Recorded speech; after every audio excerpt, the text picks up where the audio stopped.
My brother's hand slammed onto the kitchen counter, rattling the silver cutlery. My 6-year-old twins flinched, pulling their hands back from the dining table as if they'd been burned.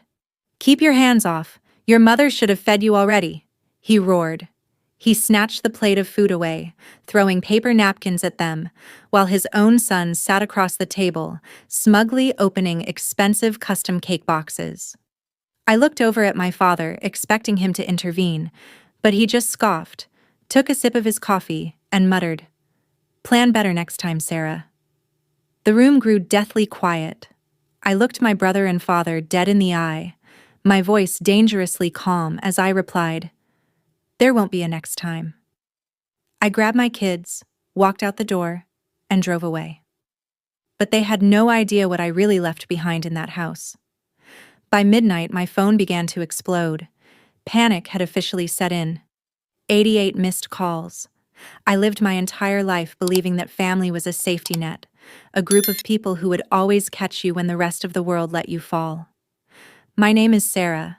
I am 28 years old, and it took me a long time to realize that sometimes the people who are supposed to protect you are the ones you actually need protection from. For the past 3 years, I've been a single mother to my 6-year-old twins, Toby and Chloe. Balancing 2 jobs while trying to give them a decent life meant that my days were an endless cycle of exhaustion, but I did it willingly because their smiles were my only fuel. In our family, however, there was a strict hierarchy. My older brother, Marcus, was the undisputed golden boy. After our mother passed away, my father handed the entire family bakery business over to him, treating him like a corporate savior, while I was pushed to the absolute fringes, treated like an inconvenient outsider. Last Tuesday, my father called me out of the blue, his voice carrying a rare, urgent sharpness. He insisted, almost commanded, that I bring the twins over to Marcus's luxurious estate for an emergency family celebration. Marcus had just landed a massive, multi-million-dollar corporate contract that would secure the bakery's future for generations. My father hinted that a major family announcement was coming, one that would change all of our lives.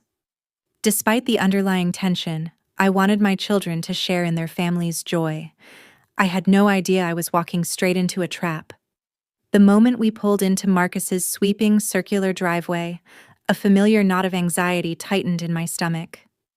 His sprawling Granite Bay estate loomed ahead, a flashy monument to unearned arrogance that perfectly broadcast his sense of superiority. Inside, the atmosphere was suffocatingly tense.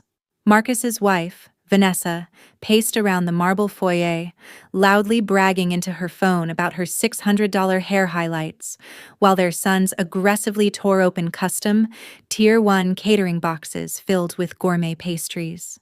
My twins, Toby and Chloe, were absolutely exhausted. I had rushed them straight from their daycare to the party after finishing a back-to-back shift, leaving absolutely no time for lunch. Their eyes locked onto a beautifully glazed Danish sitting on the edge of the counter. Shivering with hunger, Toby reached his tiny, trembling hand out toward the plate. Before his fingers could even graze the pastry, Marcus lunged forward. His hand slammed onto the polished stone counter like a thunderclap, violently rattling the silver cake servers. "Keep your hands off. Your mother should have fed you already," he roared, his face contorting with absolute disgust. He violently snatched the plate away, deliberately throwing a handful of paper napkins straight at my crying children's faces.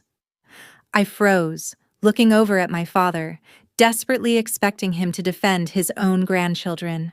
Instead, he just scoffed, swirled his coffee, and muttered, "Plan better next time, Sarah."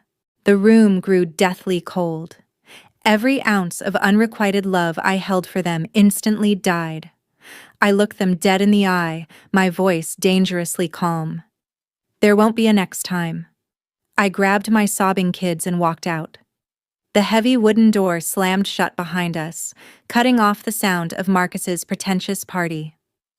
I strapped Toby and Chloe into their car seats, their soft sobs gradually fading into the quiet rhythm of the evening. As I drove away from the estate, A thick, low-lying fog began to roll across the Sacramento roads, mirroring the absolute numbness that had enveloped me. But beneath that numbness, something else was happening. For 28 years, I had walked on eggshells, desperately begging for crumbs of affection from a father and brother who viewed me as nothing more than a burden. Now, looking at my children through the rearview mirror, that desperate girl vanished. The cloud of manipulation finally lifted, replaced by a cold, razor-sharp clarity. Before I tell you what happened when the midnight phone call started, take a quick second to comment below with the city or country you're watching from. I love seeing how far Sarah's story has reached, and if you've ever had to cut off toxic family to protect your own peace, let me know in the comments. As the highway stretched out before me, a memory buried deep in my mind began to surface. Marcus and my father believed they held all the power because they ran the family bakery.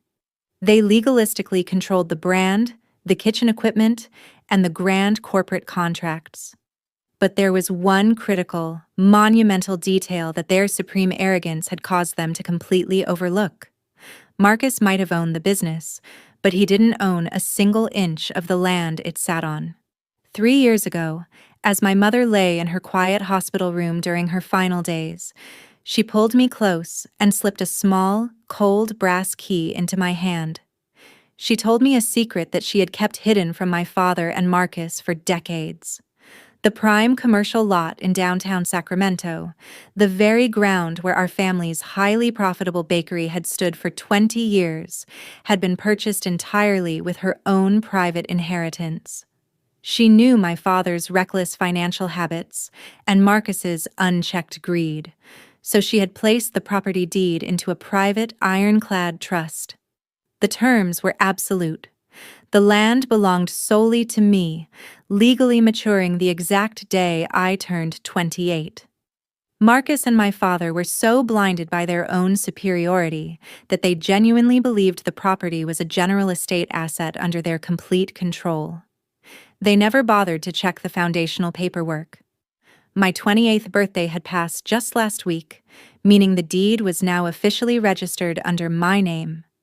Marcus had just blindly signed a multi-million-dollar corporate contract that legally required a 20-year commercial lease renewal, a renewal he had arrogantly scheduled for this upcoming month, assuming it would be a mindless formality. Instead of shedding another tear for my broken family, I pulled over into a quiet parking lot, my hand steady as I dialed my late mother's trusted trust attorney, Mr. Harrison. I gave him clear, unwavering instructions to draft an immediate commercial eviction notice and a formal, absolute refusal to renew the bakery's lease. They wanted to starve my children. Now I was going to strip away the very ground they stood on. The digital notice hit my brother's legal team at exactly 8 o'clock that evening.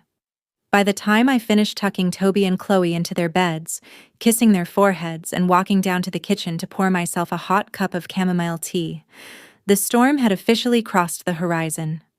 I sat down in the quiet dark of my living room and deliberately flipped my phone onto silent, placing it face down on the wooden coffee table. Almost instantly, the screen began to glow, casting a rhythmic, frantic light against the dark walls. It didn't stop. For the next 4 hours, the device buzzed continuously with terrifying urgency, a relentless lifeline of a crumbling dynasty trying to drag me back into their grasp. By midnight, the digital counter on my home screen displayed a staggering 88 missed calls. When the silence finally returned, I took a slow sip of my tea and began scrolling through the visual voicemails, listening to the architectural collapse of their arrogance. The first few messages from Marcus were predictably furious, his voice booming with toxic, self-righteous indignation, demanding to know how I dared try to sabotage his life's work.